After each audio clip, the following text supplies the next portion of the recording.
Hubungan persahabatan yang ikhlas dinamakan ukhuwah fillah, yakni persaudaraan kerana Allah. Sama-sama saling nasihat menasihati dan tegur menegur dalam perkara-perkara kebaikan. Jadi Masya Allah tabarakallah, rupanya bila kita mendengar masalah orang ni, kita selalu bagi tahu dengan diri kita, ini juga ada nilai ibadah di sisi Allah. Nilai ibadah. Jadi ya Allah, bantu aku ya Allah, aku pun tak tahu nak settle macam mana ni, tapi aku dah pinjamkan telinga aku dekat dia. Kan, jadi nanti kita pun itulah aku pun nak cakap sesuatu juga kat engkau ni. Kemudian dia pun kata, apa, kau tak payah cakap apa, aku rasa lega dah cerita kat engkau. Ni satu pesen lagi. Kan, kau tak payah cakap apa, aku cerita kat engkau pun lega dah. Tapi berhati-hati wahai si tukang dengar. Daripada kita tak tahu buruk suami dia, akhirnya kita pula, lah macam tu ke laki kau punya perangai? Kan, tak pasal-pasal. Subhanallah. Lah, anak yang nampak soleh tu rupanya macam tu perangai dia. Kan, muslimat nak bercerita hati-hati, dan sebagai pendengar pun hati-hati. Kalau nampak kona dia dah kona maut dia ni, bawa kita maut dalam keadaan yang bahaya juga ni, maka kita tak boleh terus setia mendengar. Cakap tu pun masalah engkau dengan suami, aku nak masuk campur pun dengan aku ngumpat sekali. Jadi kita kena ada batas, ada had. Bukan kita pinjamkan telinga kita, kita ha. Lepas tu paling syok lagi jadi nasi tambah. Tambah lagi. Kan, muslimat dirahmati Allah, ni bahaya. Dan mengambil berat. Sekurang-kurangnya kita tak settle, bantu settle masalah dia pada hari dia bercerita pada kita. Tapi sekurang-kurangnya kita tanya dia, macam mana masalah kau, dah okey ke? Aku bukan nak busy body ni, tapi sebab dah seminggu tak nampak kau kat masjid, kotlah ada masalah. Kan, kita ambil berat. Jadi kawan tu terasa. Kan, kawan kita tak sihat, minta maaf, apa yang saya boleh bantu. Nak ke ustazah hantarkan apa-apa makanan, tak payahlah ustazah, saya pun tak lalu nak makan apa ni waktu macam ni. Makasih ustazah tanya, khabar. Itu pun dah cukup. Kadang kita dengar kawan kita tak sihat, muslimat, biar je. Kan, kita tanya khabar. Kalau kita rasa malas nak mengganggu, takut mengganggu, kita tingtong rumah dia, lagi penyakit sekarang ni entah COVID kot. Jadi kalau kita datang kan dengan kita jangkit sekali. Contoh, jadi dia tak nak cakap dia kena COVID, dia kata tak sihat. Ni aku nak ziarah ni boleh ke? Tak payah, aku kena kuarantin ni. Kita sendiri maklum. Tak payah kalau orang tak sedia nak bercerita, kita sibuklah mencanang perkara-perkara yang tak sepatutnya. Makna muslimat dirahmati Allah, dia tahu kita tak jumpa dia berdepan, tapi kita sangat prihatin kepada dia. Ini pun dah mencambahkan kasih sayang sesama rakan taulan. Okay? Lagi, ringankan tulang, memberi manfaat kepada rakan lain seolah bahu kita lah tempatnya bersandar. Bila ada tangis, tangan kita lah tempatnya berpaut bila mencari kekuatan. Jadi bahasa kita, ringankan tulang ni maknanya rajin. Kalau kita kata nak bantu apa ni, hang nak pindah rumah, aku tak reti lah, nak angkat katil, almari semua, memang kiok lah pinggang aku. Tapi insyaAllah dulu aku pindah rumah, aku kenal ni seorang budak ni, insyaAllah dia boleh tolong. Kalau ikutkan upah dia saja RM500, tak apa, kita dah berjiran lama, berkawan lama, kau bayar 200 je. 300 tu aku mudahkan urusan kau. Kita kan kadang-kadang macam-macam cara, muslimat dirahmati Allah, sebab kita tahu dia perlu dia dalam kesusahan. Baik, menjadi sahabat bukan perlu menjadi lilin untuk membakar diri. Terkadang ni kesilapan juga, dia korban habis segala. Kan, sampai tak apalah kau tak ada suami, kau ambil suami aku. Pula dah kan, muslimat. Terlebih pula dah kan. Dia bukan perlu menjadi lilin untuk membakar diri, tetapi menjadi pelita untuk menerangi. Masya Allah, tabarakallah kan. Biar jasad terpisah dan jarang bertemu mata. Zaman sekarang ni kan orang masing-masing sibuk. Biar jasad terpisah dan jarang bertemu mata. Kita pun dah melalui dah fasa COVID, tak boleh rentas negeri, rentas daerah. Kita teringat kawan kita, mungkin dia baru kematian suami pula. Kita nak ziarah tak boleh. Tapi dengan prihatinnya kita selalu hantar makanan sangkut kat pagar rumah dia. Selalu telefon tanya khabar. Akan meruntun hati kawan tu. Bila tiba giliran kita susah, nanti dia takkan terhijab hatinya untuk tidak membantu kita. Sebab itulah kita baik dengan orang, orang akan baik dengan kita. Kita baik, ramai orang sayang. Kita mati, orang menangis. Tak ada orang bertepuk tangan, guling-guling, syok kita mati. Mampus dah kawan tu, lega dia kata kan. Padahal muslimat dirahmati Allah, matinya kita ditangisi oleh ramai orang. Harap-harap begitu. Tapi saling mendoakan itulah harta yang tiada nilaian. Waktu bila kita bertemu dengan siapa-siapa, jangan lekang mulut ni, doakan saya ya kak, doakan saya cik. Kalau Ustazah Zai pantang jumpa ibu-ibu pangkat-pangkat mak saya. Arwah dah mak saya kan, sahabat-sahabat muslimat. Jadi bila rasa Allah, kalau mak aku ada ni, bayar cik ni lah kot. Kan cik doakan saya sebab saya dah tak ada doa mak lagi dah. Banyak rebut. Nanti kan orang kata, dia ni aku bukan mak dia. Pasal apa nak doa dia pula?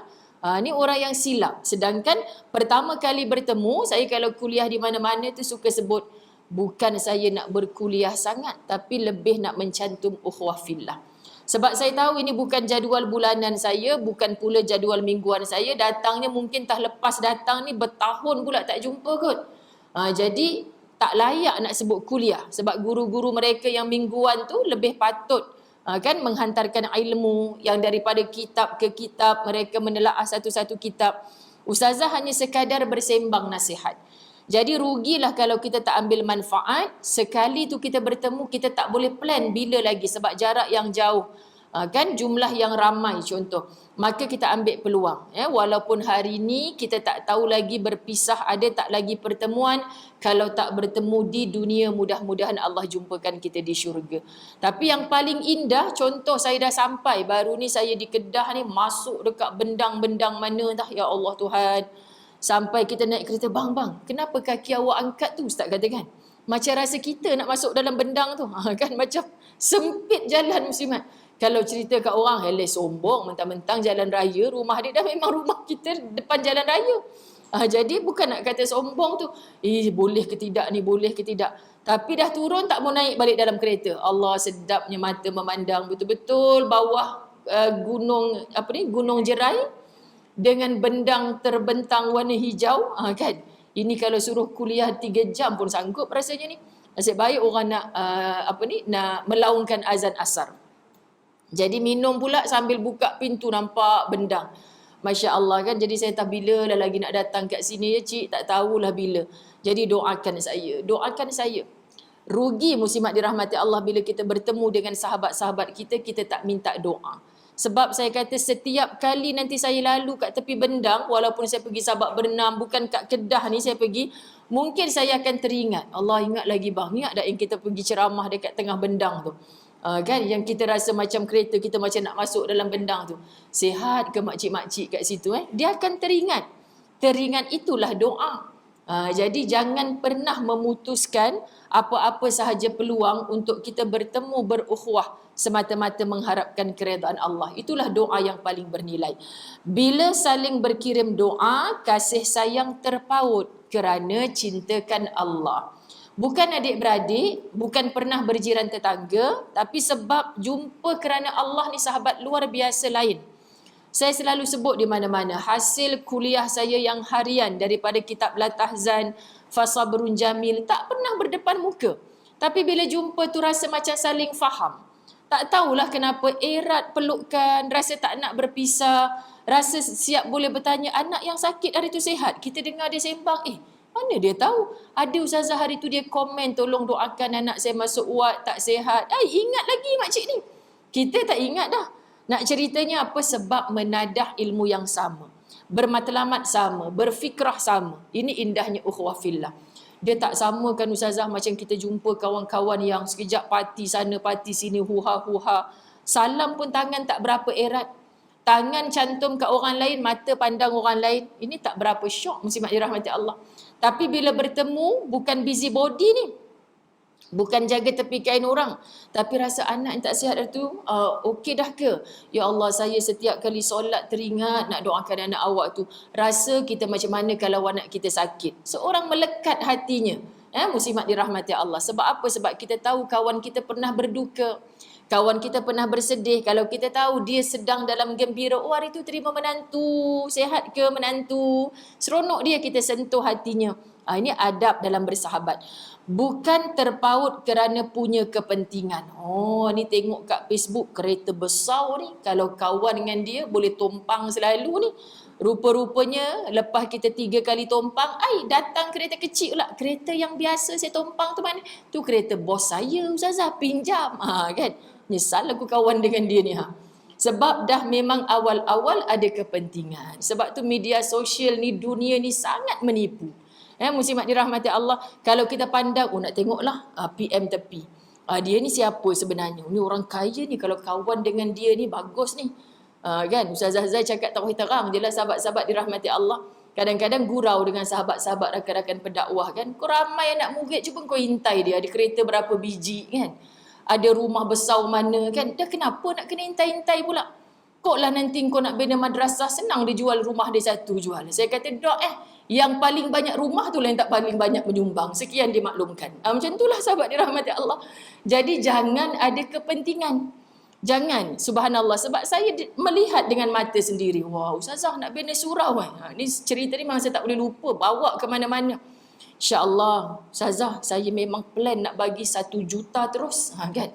Nak bagi 1 juta terus. Tapi kalau surau tu atas nama arwah mak saya lah. Sebab ni arwah mak saya punya duit. Saya tak boleh buat keputusan tu, bukan surau saya. Kan kita bawa meeting dulu. Muslimat dirahmati Allah. Kita nak letak nama tu atas nama surau kami sekarang ni nama Al-Ittifaq. Muafakat. Satu kesatuan. Jadi sesuailah dengan namanya, kita sama-sama tong-tong bagi saham akhirat. Kalau ibarat dia bagi syarat, surau ni buat atas nama mak saya saja. Jadi saya tak nak share-share. Share-share ni pun pelik juga. Kadang nak buat kenduri malam Jumaat pun tak nak share, sahabat. Tak nak share. Saya dah cop dah malam Jumaat ni kan, kenduri arwah bapak saya. Tak apalah, saya nak tumpang buat tahlil aja. Tak boleh. Mana boleh nak tumpang-tumpang, minggu depan lah pula awak. Peliknya. Patut lagi ramai lagi syok. Kan sahabat. Jadi ada juga manusia-manusia macam ni. Kita layan ajalah. Kesian dia sebab tak faham. Kalau dia faham, lagi ramai, lagi jamaah, lagi barakah. Kan?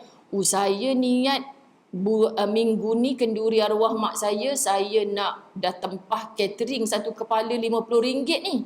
Tapi sebab akak nak tumpang sama, saya dah order dah catering ni RM50 satu kepala, makanan special ni. Boleh kita share. Saya RM25, akak RM25. Okey, Ustazah setuju. Kan bahagia, muslimat dirahmati Allah. Ada orang faham kalau orang doa untuk 2 keluarga, nanti doa tu sampai sikit, separuh. La ilaha illallah. Ingat boleh main timbang-timbang ke?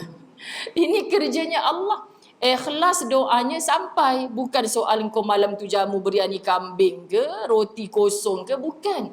Masya Allah, muslimat dirahmati Allah. Bagi saya, kalau kita lagi ramai-ramai, muslimat dirahmati Allah, cuma plan lah. Jangan aku nak tunjuk. Kau RM50 satu kepala, aku nak booking yang RM70 satu kepala. Akhirnya orang dah, aku nak makan yang mana ni? Membazir, masuk dalam tong sampah. Akhirnya pahala yang tadi kita nak dapat tu dah jadi dosa membazir pula sebab tak ada perbincangan. Ini kerana apa? Penting, ada sesuatu yang berkepentingan. Elakkan, bukan terpaut kerana punya kepentingan. Hubungan persahabatan yang ikhlas dinamakan ukhuwah fillah, yakni persaudaraan kerana Allah. Sama-sama saling nasihat menasihati dan tegur menegur dalam perkara-perkara kebaikan. Bila kita nampak kadang sekali nampak salah, macam mana aku nak cakap serba salah ni. Dia ni hari-hari duduk sebelah aku ni. Doa dengan Allah, ya Allah ringankan mulut aku nak bercakap pada dia ni. Permudahkan ya Allah, aku nak tegur dia, sungguh ni kesian kalau dia mati dalam keadaan ni. Minta. Kali kedua macam terzip lagi mulut kita ni. Dia sahabat kita, dia kawan kita. Tapi bila kita ikhlas minta tolong dengan Allah untuk kita tolong dia, akan Allah createkan satu keadaan luar jangka yang mulut kita automatically. Itulah kau dah alang-alang sebut benda ni, aku pun nak cakap juga.